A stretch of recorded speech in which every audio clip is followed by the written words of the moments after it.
Дневникот на Сител. Во студиото со вас Иван Кузмановски. Добро вечер, ви благодарам што сте со нас. Ова се настаните кои го одбележаа денот. Обвинителството бара притвор за директорот и управителот за отпад во комунална хигиена. Покрената истрага за загрозување на животната средина. Полицијата истражува кој го наполни Вардар со пластични шишиња. Штета, жал. Изгледа ужасно тој Вардарот е прљав. Треба построги казни. Државната изборна комисија ги објави конечните резултати од првиот изборен круг. 44 општини добија градоначалник, во 33 втор круг на 2 ноември. Владата го скрои буџетот за идната година, ќе тежи 6,7 милијарди евра, прогнозираат раст од 3,8% и инфлација од 2,5%. Има повеќе пари и за плати и за пензии.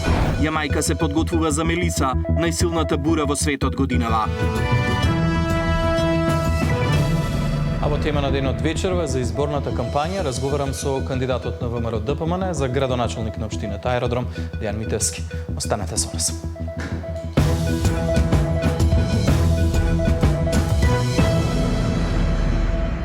Обвинителството отвори истрага за загрозување на животната средина со отпадот во Скопје, заведе директорот на комунална хигиена и за управителот на отпад во јавното претпријатие побара мерка притвор. По речиси 24 часа поминати во полициска станица, попладнево двајцата беа пренесени на распит во Скопскиот кривичен суд. Докаде е постапката, дознаваме од колешката Тамара Дичовска, имаме во живо во Централниот дневник. Тамара, има ли одлука на судија на претходна постапка? Да, судот на Забахатим Рустеми, директор на комунална хигиена, како и на Аким Сити, раководител на секторот за отпад, им определи 30-дневен притвор. Одлуката пристигна од Кривичниот суд пред околу 5 минути, по речиси 7 часа тука во Кривичниот суд и директорот и раководителот на секторот за отпад, меѓутоа и нивната одбрана и јавното обвинителство приложуваат докази обвинителството за тоа што смета дека се виновни, како и одбраната. Асмир? Еве го и адвокатот, тука е моментално на еден од обвинетите. Можете на двајцата обвинети, може ли да ни кажете еве која беше одлуката на судот? Мислам 30-дневен притвор за вас, меѓутоа со оглед на тоа што нели имате право и на жалба, дали ќе искористите и што вие како одбрана приложивте како доказ дека и директорот и раководителот на сектор не се виновни за ситуацијата со отпадот последниот еден месец во Скопје, меѓутоа и нели претходните месеци, но особено последниот. Добро. Прво благодарам на заинтересираноста, пошто и цело време и од вчера и денеска сте заинтересирани за овој предмет како ќе заврши. Одлуката на судот е изрекување на мерка притвор за двајцата осомничени од 30 дена, но на што сакам јавно да го изнесам како барање на директорот е дека на записник ја депонира својата оставка. Станува збор за неотповиклива оставка од ВД директор на јавното претпријатие комунална хигиена, со оглед на фактот да на истиот му е изречена мерка притвор, која ќе биде издржувана во казнено-поправната установа затворот Скопје. Истиот и лично преку управата до судот со барање да се препрати до Советот на град Скопје и лично својорачно ќе биде потпишана. Тоа е еден морален чин од страна на сега веќе осомничениот, веќе поранешен директор Рустеми, кој што заради истрагата која што е отворена, не сака да било како евентуално се помисли во јавноста дека ќе влие или попречува било каква истрага. Ние сме длабоко уверени дека во понатамошниот дел од истрагата ќе докажеме дека сега веќе поранешниот директор и вработениот немаат никаква поврзаност со ова што им се става на товар. Имено станува збор за едно ретко кривично дело кое и не така често се појавува во нашиот кривично правен систем. Станува збор за членот 230 од кривичниот законник, кој што со измените од 2023 година добива еден поголем опсек во насока на действија кои што се опишани исто така во кривичниот законник. Она што мене ме загрижува е фактот што ние како одбрана, заедно со тим од неколку адвокати, доставивме голем број на материјални докази во насока на спротивно од она што го тврди јавното обвинителство, напротив дека обвинетите, сега веќе осомничениот и поранешен директор, превземал действија во насока на обезбедување на потребна механизација, барање на поголеми ресурси, како и вработување до управниот одбор и надзорниот одбор, но за жал не му било одобрувано. За подсетување истиот е Од кого не му било одобрувано? Од управниот одбор на градот Скопје. За подсетување, сега веќе поранешниот директор Рустеми е именуван во февруари 2025 година, а годишните програми и правилниците околу работа се носат пред тековната година, што значи пред крајот на 2024 и почетокот на јануари 2025 година, па и од тука колизијата во тоа што го тврди јавното обвинителство дека они се сомничат за и така лошата ситуација која што беше во градот Скопје околу собирањето на сметот. Така, еве неговата оставка не значи дека тој се чувства одговорен за проблемот во Скопје со сметот. Не, апсолутно, неговата оставка е по советување и координација со нас како бранители. Тоа е чин кој што ќе овозможи непречено водење на истрагата, се со цел да докажеме дека истиот нема никаква поврзаност, а во насока дека нити може да влијае, ниту влијаел и ниту ќе попречи во било какво водење на истрагата од надлежното јавно обвинителство, кое што оваа истрага ја отвори. За жал, он немаше можност истата да ја обелодени и да ја депонира со оглед да истиот вчера беше задржан и лишен во 24-часовното задржување од полициската станица и токму тоа на записник сега го направи пред судијата на претходна постапка. Така. Ви благодарам, Масмир. Благодарам и на вас на заинтересираност. Тоа беше адвокатот на осомничениот директор, сега веќе поранешен на комунална хигиена, како што можевте да слушнете и ексклузивно само што ни соопшти дека тој си поднел и оставка од морални причини за да не влијае на истрагата, токму тоа и го притворот, образложението на притворот за Рустеми како и за раководителот на секторот се бараше токму за тоа да не влијаат на истрагата, односно врз сведоци да не го повторат делото. Еве го и директорот. Директорот, дали може би се чувствувате одговорен? Ќе биде чисто. Сакам сите, и тие што ме сакат, и тие што не ме сакат. Да. Тоа беше раководител на секторот. Тука има некои членови од нивното семејство и пријатели кои што го поздравија со аплауз при излегувањето од кривичниот суд. Иван, тоа се засега тие детали кои што ги имаме, како што можевме да видиме, тие се спроведуваат сега во истражниот затвор Шутка, да издржуваат 30-дневен притвор. Директорот Рустеми си поднесе оставка од морални причини, меѓутоа се тоа што следеше претходно, односно 24 часа што ги поминува станици, зашто токму точно ги товари обвинителството, слушаме во прилогот на колегата Мартин Арсов. По 22 часа распит во полициска станица, директорот на комунална хигиена Сабахадин Рустеми и управителот за отпад во предпријатието беа спроведени во кривичниот суд. Чувствувате вина, директоре? Чувствувате ли вина? Зошто е Скопје затрупано со ѓубре? Зошто не се чистеше ѓубрето во Скопје? Се е чисто. Се сомнича дека сториле кривично дело за грозување на животната средина и природата со отпад. Според обвинителството, двајцата не ја извршувале својата основна работа – редовно собирање и транспортирање на ѓубрето во Скопје. Не биле исполнети ниту обврските од оперативната програма за комуналниот отпад и планот за одржување јавна чистота во градот. Со пропуштање на целосниот надзор на собирањето и транспортирањето на комуналниот отпад, како и со непрописно управување со отпадот, тие овозможиле во текот на месецов да се соберат мали депонии на јавни и сообраќајни површини во близина на предвидените садови за собирање комунален отпад, со што предизвикале значително оштетување на квалитетот на почвата, воздухот и водата и го довеле во опасност животот и здравието на луѓето од предизвикување заразни или други болести. Сомнежите биле потврдени по вонредните контроли што ги направиле локални инспектори за животна средина, како и со експертско мислење од Институтот за јавно здравје, кое покажало дека отпадот може да предизвика ширење на заразни болести. Кривичниот законник за делото кое им се става на товар предвидува казна затвор од минимум 1 до максимум 10 години затвор.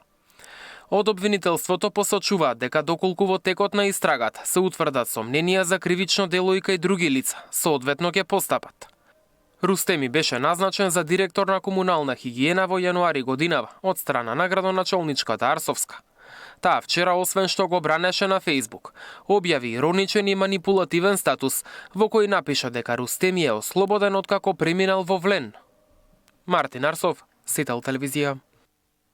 Ама врабара кој го наполни Вардар со пластични шишиња, откако од вчера на социјалните мрежи кружат видео снимки на кои се гледа дека реката е полна со пластичен отпад. Од Министерството за животна средина вината ја лоцираат кај операторите со отпад и лошото справување со дивите депонии. Граѓаните пак бараат итни мерки за заштита на Вардар.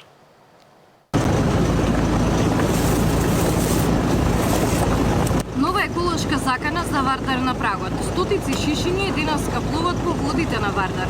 Социјалните мрежи се преплавени со загрижувачки снимки кај тетовското село Копанце, на кои се забележува како реката има пластична покривка. Од Сдруженијето млади правници алармираат дека инспекторите мора да излезат на терен и да проценат дали е сторено кривично дело. Колку инспекторите кои ќе излезат на терен, затоа што според законот мораат веднаш да излезат на терен, доколку видат дека постои сомневање за сторено кривично дело, тие сега по службена должност можат да го пријават тоа во јавното обвинителство, или доколку не постои основ за кривично дело, тогаш тие самите да постапат согласно законите. Состојбата со реката и во Скопје не е поразлична. На Пладнена патките друштво во водата им правеа пластичните шишиња. Скопјани предупредуваат дека отпадот од Копанце ќе стигне и до главниот град. Затоа бараат институциите веднаш да постапат. Надлежни се одговорни за тоа, ние што да кажеме. Штета, жал. Изгледа ужасно и Вардарот е прљав. Мислам дека не доликува на ваков град, посебно Скопје познати по Вардарот и по чаршијата. Очигледно дека народот нема свест. Мислам дека треба построги казни, само така. Прво треба ние самите да се запрашаме како народ, што правиме, бидејќи сегден из државата е полно со ѓубре, полно со отпадоци, така да тоа е сепак човечки фактор. Комуналните предпријатија не си ја вршат работата, затоа е дојдено до оваа состојба, велат од ресорното министерство. Причините за ваквата состојба се должат на незадоволителното ниво на комунални услуги од страна на операторите, особено во руралните средини. Во овие подрачја е евидентирано присуство на помали или поголеми диви депонии на јавни површини, за чија санација и контрола се надлежни единиците на локалната самоуправа и општинските инспекциски служби. И додека од министерството бараат од градоначалниците и предпријатијата по голема ажурност за водните текови, полицајците во Тетово веќе трагаат по виновниците за оваа состојба. СВР Тетово презема соодветни мерки и активности за откривање на сторителите и начинот како е настанато толково количество на пластичен отпад по течението на реката, со што е предизвикано нејзино загадување. По расчистување на случајот ќе биде изготвен соодветен поднесок. Габриела Лескова, Сител телевизија. Повеќе основни училишта во Куманово доцна попладне во околу 17 часот добиле пријави за поставена експлозивна направа, пошто учениците биле безбедно евакуирани. Известени се екипи на МВР кои што во моментот вршат проверки на терен. Информацијата ја потврди од секторот за образование во општина Куманово. Многу повеќе детали за овие случувања гледајте во вечерните вести во 21 часот.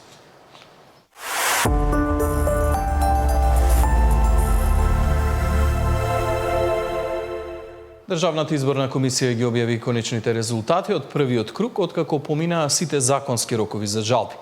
Официјално е потврден изборот на нови градоначалници во 44 општини, во 33 вториот круг ќе се одржи на 2 ноември. Државната изборна комисија ги објави конечните резултати по првиот круг гласање по одлуките на Управниот суд и поднесените тужби. Гласањето е конечно завршено во 44 општини, односно таму веќе е избран градоначалник со мнозинство од гласовите. Во сите 80 општини градот Скопје завршено е гласањето и за избор на советници, освен за совет во општина Шуто Ризари. Таму повторно ќе биде спроведено гласање на 3 избирачки места, бидејќи според Управниот суд и Државната изборна комисија резултатите може може да влијаат на конечниот резултат и бројот на советници. Во 44 општини кои се објавени е завршен изборот за градоначалник во првиот изборен круг. Во 33 општини ќе има втор круг на гласање за избор на градоначалник. Објавени се сите општини поединечно и објавени се имињата на кандидатите. За изборите на Совет во 79 општини се завршени конечни резултатите за избор на советници и во градот Скопје за Советот 80, тоа се конечни резултати. Единствено ќе има повторување на гласањето само за избор на советници во општина Шуторизари, само во 3 избирачки места, така што ова повторување на гласањето ќе се одвива на 2 ноември. Во 33 општини каде што граѓаните повторно ќе гласаат за избор на нов градоначалник, коалицијата на ВМРО ДПМН влегува во изборна трка во 26 општини. Коалицијата на СДСМ со 17 кандидати ќе бара поддршка за градоначалничка позиција. Во албанскиот блок, Националната алијанса за интеграција ќе ги одмерува силите во 5 општини. Коалицијата вреди исто така во 5, Движењето Знам во 2 општини, Левица во 1, Искуство за успех во 1 и Унија на роми во 1 општина. Во вториот круг изборната трка ќе ја водат и независни кандидати во 8 општини. Според ДИК, во оние општини каде не беше исполнет цензусот од минимум 1/3 од бројот на избирачи, односно Гостивар, Врапчище, Центар Жупа и Маврово Ростуше, гласањето ќе се одвива во нова изборна постапка по завршување на вториот круг и соопштување на конечните резултати. Ивана Соколовиќ, Најдова, Сител телевизија. Кампања за вториот круг е во полнек. На кандидатите за градоначалници им остануваат уште 3 дена да се изборат за поддршка од граѓаните. СДСМ докажа како се работи во Лозово кога сегашниот кандидат менаџирал со општината, вели председателот на партијата. Филипче потсети дека токму во тие 4 години од 2017 до 2021 биле изградени нова општинска зграда, градинка, парк. За разлика од тогаш, сегашната власт ја уназадила општината. Со актуелниот градоначалник буквално ништо не се случува. Никаква инвестиција, никаква капитална инвестиција, никакво продолжување на близу 50 на проекти кои што во тоа време останаа незавршени. Така да сум прилично сигурен дека граѓаните ќе може да ја почувствуваат разликата, знаат што значи да имаат градоначалник кој работи отворено, транспарентно, која унапредува општината, кој го прави животот полесен, попријатен и поубав тука, каде што своје место наоѓаат и младите, пензионерите, земјоделците, сите категории на граѓани кои живеат во ова општина, наспроти ова што сега се случува изминатите 4 години, а тоа е апсолутно ништо. Проширување на капацитетите на основното училиште Песталуци најави кандидатот за втор мандат во Центар. Герасимовски во програмата предвидува и реконструкција на отворените игралишта и санација на спортската сала. Новата програма предвидуваме изградба на нови училници, промена на фасадната столарија и подовите, како и хортикултурно уредување на дворот. Веќе почнавме со работа, го саниравме покривот врз спортската сала на училиштето, каде што е поставена високо квалитетна изолација и лим, согласно еколошките и безбедносните стандарди. Продолжуваме да инвестираме во образованието и училиштата инфраструктура. Сакам секое дете во Центар да расте, учи и сонува во современи и безбедни училишта. Капитални проекти во секое населено место во општина Крушево најави кандидатот за градоначалник за втор мандат кој ветува продолжување на рамномерниот развој на градот и околните населени места. Најмалку во секое населено место најавувам уште по еден капитален проект, горлив проблем на нашите сограѓани. Дали тоа е водоснабдување, реконструкција на училишта, водоводи, канализации, пристапни патишта, сето тоа ќе биде со нас. Ние не се служиме со празни зборови, туку со конкретни проекти и конкретни дела, токму тука од терен. Затоа испраќам од село е Креново пораката дека ние сме таа коалиција која гради и променува. Навистина Крушево се гради и променува секој ден. Актуелната власт целосно го занемарила развојот на Маџермало и затоа се потребни промени во Центар, порача подпредседателот на ВМРО ДПМН Николовски. Населението во овој дел од градот живее во субстандардни услови како резултат на урбанистичкиот хаос. Тој побара поддршка од центарци за промена на власта во општината. Не можат тука да си го најдат финансискиот интерес и не можат тука да најдат бизнис, затоа луѓето овдека живеат во една ситуација која што не приличи на 21. век. Со уништени улици, без соодветен водовод и канализација, со нерешени имотни прашања и во едни субстандардни услови. И тоа е така затоа што општината воопшто не им дава да се развиваат. Можете да замислите низ оваа тесна уличка треба поминуваат сите кои што ќе живеат во овие нови згради кои што се градат тука, а од другата страна позади мене не можат луѓето да се стигнат до куќите. Ова на најдобар начин покажува на кој начин се уништува општина Центар и зошто се потребни промени во општина Центар. Модерен и квалитетен развој на општината во интерес на граѓаните најавува кандидатот за градоначалник на Центарот Знам. Во програмата предвидува нова градинка во Маџирмаало. Делот Маџирмаало нема многу долго време донесено урбанистички план и имаме заеднички став дека новиот урбанистички план ќе биде квалитетен за модерен развој на овој дел од Скопје, секако во интерес на граѓаните. Со граѓаните ќе се консултираме како сакаат и каква потреба имаат тие од овој дел. Дополнително планираме изградба на нова градинка, модернизација на улиците кои што долго време не се санирани.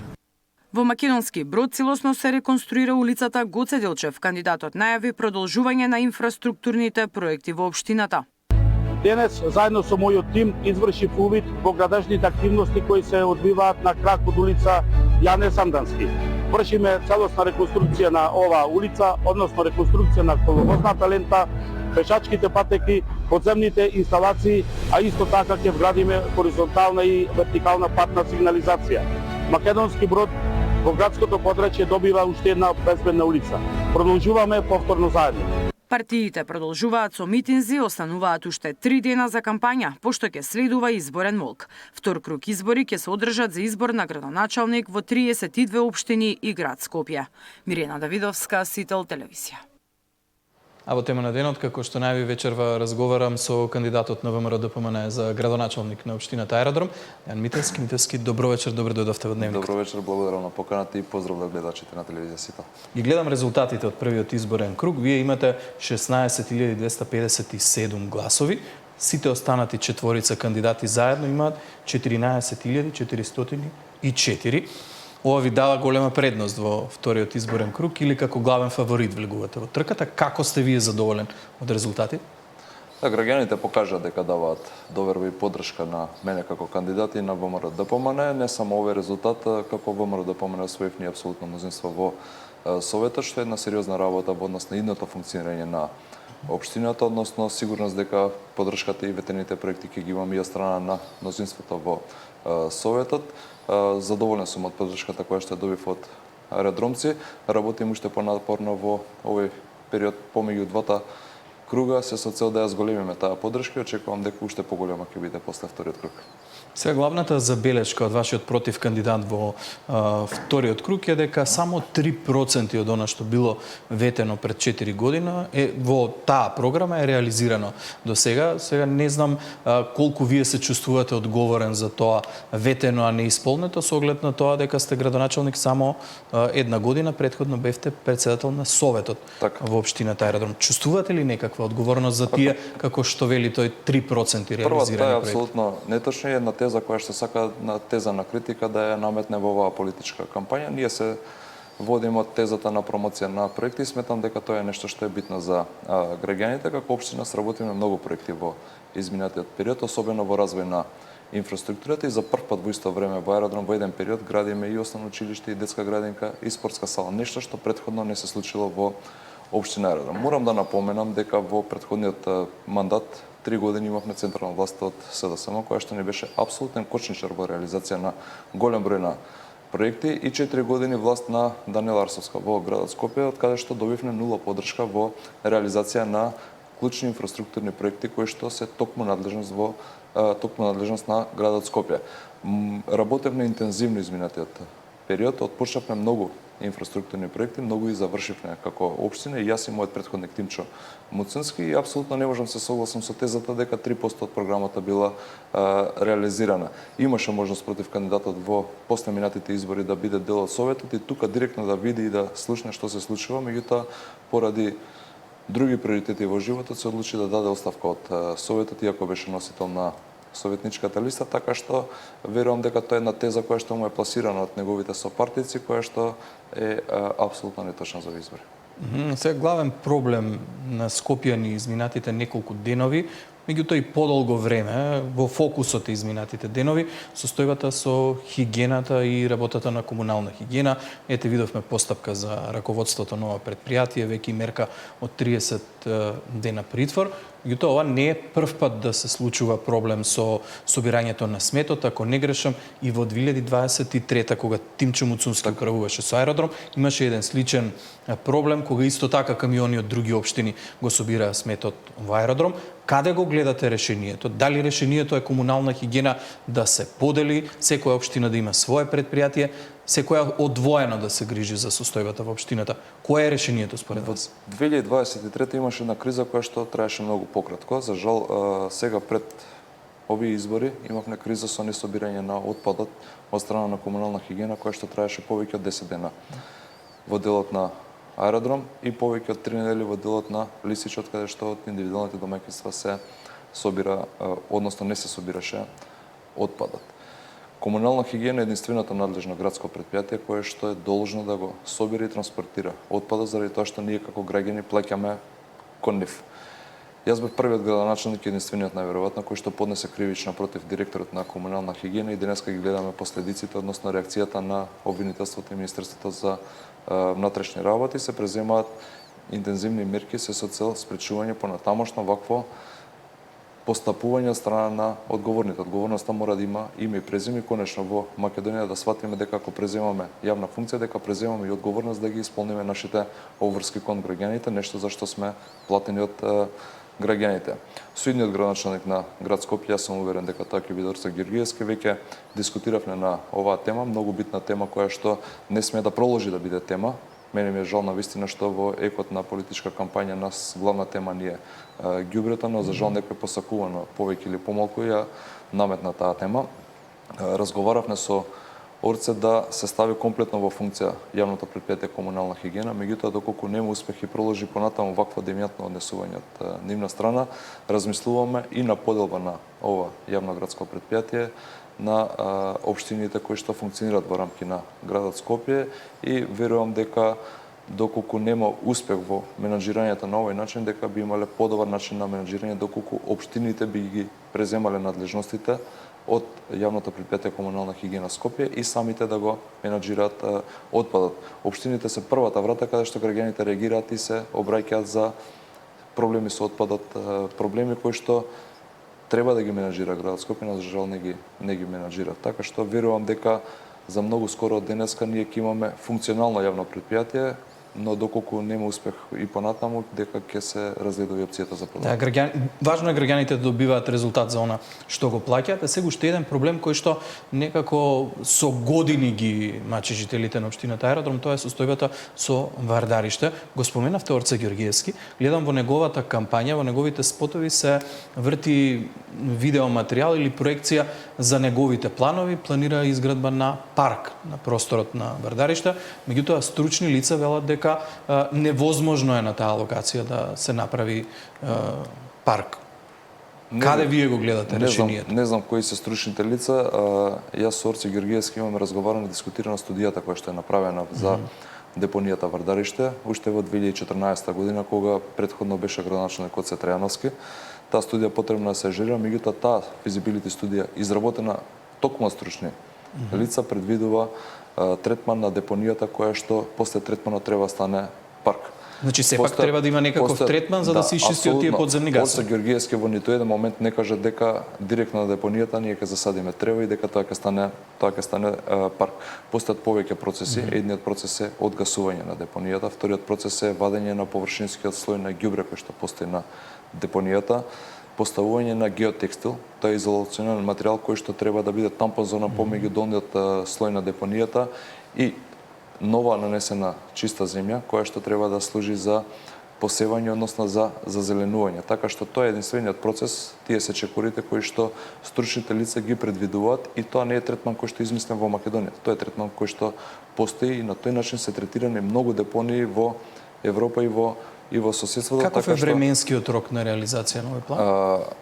Во однос на одгаснувањето, тоа е првиот процес кој што треба да започне, ќе започне многу скоро после изборите, во зависност од количините на газ кои што ќе постојат таму и потребата од времето да се одгасне таа депонија, ќе следат и другите чекори. Паралелно со одгаснувањето ќе се отпочне и со чистење на површинскиот слој на ѓубре кој што се наоѓа токму таму на ова депонија, така што по завршување на тие два процеси ќе следи нанесување на нов слој на земја и верувам дека во овој мандат кој што престои дека таа депонија ќе биде еден убав парк до завршување на мандатот. Морам да ве прашам и за оној мост кај салата Јане Сандански, какви се плановите, ќе биде ли ставен во функција? Исто градски проект кој што 4 години од градот Скопје беше комплетно застанат. Ама многу значаен за општина. Апсолутно значаен, особено за решавање на сообраќајниот хаос кој што ни се појавува и токму тој мост треба да биде уште еден излез или влез во аеродром и да ги растерети постоечките влезови и излези кон центар и кон останатите скопски општини. Останува уште многу малку за експроприација од куќите кои што постојат таму на лице место и тој мост да се поврзе со клучката кај Изгет и на тој начин аеродромци да добијат излез кон Газибабе и кон општина Центар, така што верувам дека Орце сериозно ќе се зафати со решавање на овој проблем и за многу скоро ќе имаме решение, пошто постојат веќе готови проекти за изградба, односно продолжување на булеварот Асном низ населеното место Керамидница и верувам дека за една година од сега ние ќе добиеме функционално сообраќајно решение кое што во многу ќе го растрети сообраќај. Ова релативно брзо време, на 3 дена до вториот круг од изборите, која би била вашата порака на жителите на аеродром? Очекувам дека ќе ја добиеме повторно поддршката, затоа што единствено ние нудиме како политичка партија проекти кои што се реални и остварливи. Граѓаните тоа сакаат да го поддржат, затоа што другите политички партии, освен критика, ние оваа кампања не видовме ништо. Граѓаните се доволно мудри и верувам дека ќе го направат најдобриот избор за нив за наредните 4 години. Ски благодарам многу за гостувањето и посакувам успех во вториот. Благодарам и на вас.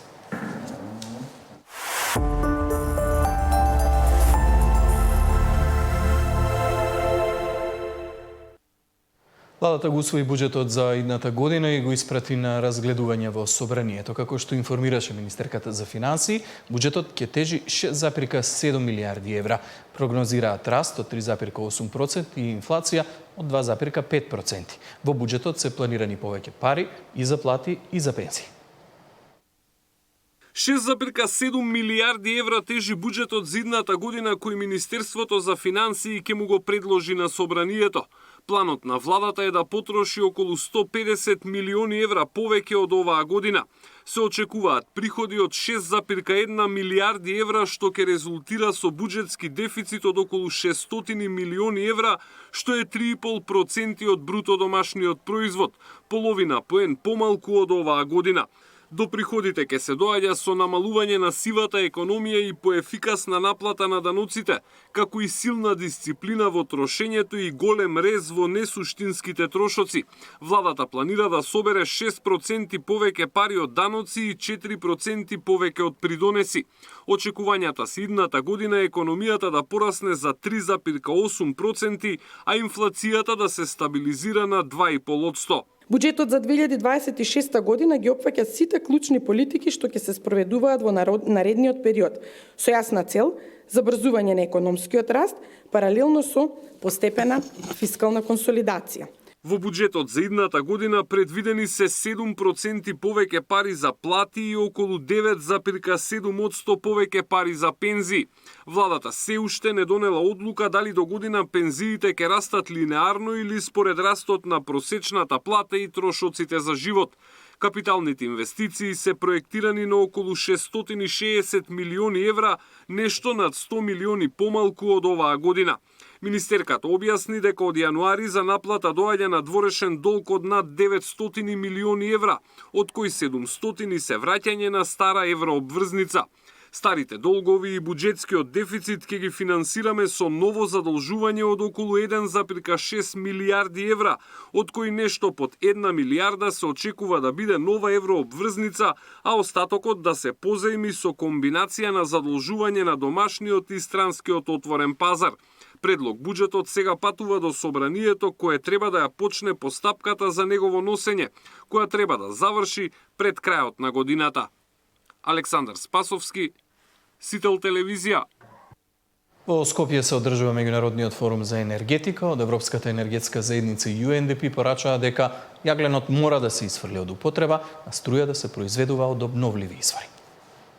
Да се намали употребата на јаглен и полека да се исфрли од употреба. Електрична енергија да се произведува само од обновливи извори. На тој начин ќе имате стабилен и одржлив енергетски систем. Оваа порака ни ја испратија од UNDP и Европската енергетска заедница на денешниот форум за енергетика. Време е да се оди со храбри цели, а тоа е исфрлање на електраните кои што работат на јаглен во фази. И секако зголемување на капацитетите за одржлива енергија. Речиси 60% од произведената струја во Македонија се добива од термоцентралите, кои работат на јаглен. Во првичната енергетска стратегија беше предвидено рек Битола и рек Осломи да се затворат до 2025-та, но потоа рокот се пролонгира до 2030 година. In 2024 only, carbon intensity fell by average in the region by 11%. This is unprecedented development. While renewable capacity, other than the huge hydro renewable capacity, expanded by more than 50% between 2020 and 2024. These are the figures you cannot discuss with. These are the facts. And we should be very proud of that. Реформите мора да се спроведат, затоа што зависноста од еден извор или снабдувач представува ризик. Потребни се одржливи и сигурни енергетски решенија, порача министерката за енергетика Божиновска.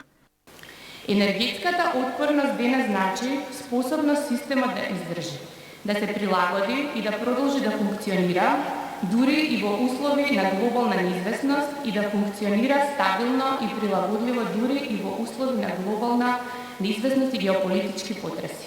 Премиерот Мицкоски вели дека енергетиката е високо поставена на агендата, како национален приоритет и државна стратегија. Затоа цврсто стојат зад реформите кои предстојат. Енергетската транзиција изгледаше недостижна, скапа, бавна, но ние правиме возможно. Секој соларен панел, секоја ветерница, секоја нова електрана што работи на чиста енергија, тоа е дел од нашата современа борба за независност. Светот денес се менува со забрзано темпо. Она што порано значеше сигурен снабдувач, денес значи флексибилен систем, отпорен пазар и чисти извори на енергија. Енергетската стабилност не е веќе само економско, туку и безбедносно прашање. Иднината е во одржливата енергија, порача учесниците на форумот. Затоа треба да се забрза процесот кон зелена транзиција и декарбонизација. Како да се постигне тоа и како да се обезбедат пари, ќе се дебатира следните 3 дена на меѓународниот форум. Наташа Мерсовска, Сител телевизија.